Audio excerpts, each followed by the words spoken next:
รวมหนักการสัญญานี้ยังกึศทาละอตั้งสองข้างพวกยังประเทศในมวยมวยอัดจังเป็นสังเกตยังตระการแต่สอนในเพียบเลย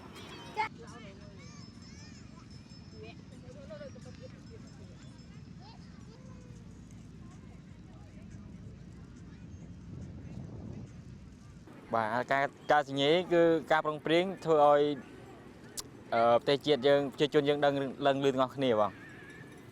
ยังก็เยอะสอบตั้งนง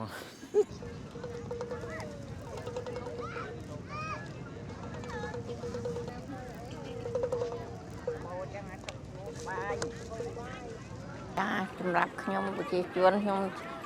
สรุปในจังบานนะสันเพียงการสัญญาปรอมเปรี้ยงขยมจังบานจังศกมาการชกบ้านเนี่ย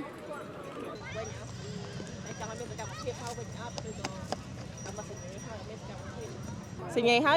เธอมีสกัดประเภทแพ้ปัจจุบันดอกแรงมาให้ยังเธอเคยสกัดประเภทแบบกอดปัจจุบันดอกสกไม้เป็นให้กรมธรรม์ทำงานสิ่งใหญ่ยังสิ่งใหญ่ให้เจ้าสิ่งใหญ่ให้เจ้าจังเบียดฟิเมนอัดฟิเทาอัดลำนาเพียบเบียดสกัดไหม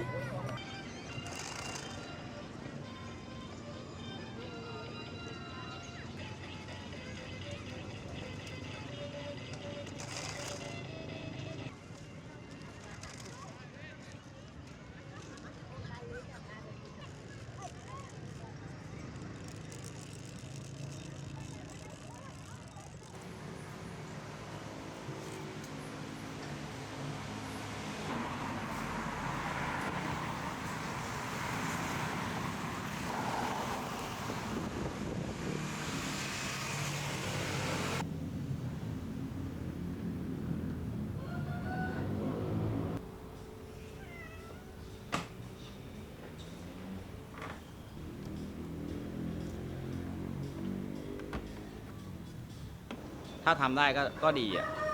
แต่คิดว่าไม่น่าจะได้อ่ะเพราะทุกวันนี้พอกัมพูชาก็ยังไม่ลดละไม่เลิกก็ยังมีการหนุนกำลังมากอะไรมากที่ฟังข่าวดูนะแต่ก็ไม่แน่ใจว่าจะทำได้หรือเปล่าแต่ถ้าปราบปรามสแกมเมอร์ได้ก็ถือว่าดีอ่ะ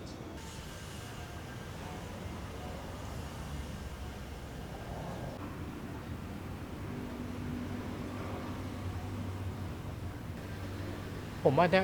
คำพูดเขาถ้ายอมทุกอย่างมันต้องเป็นลายลักษณ์อักษรมากกว่าที่ชัดเจนมากกว่า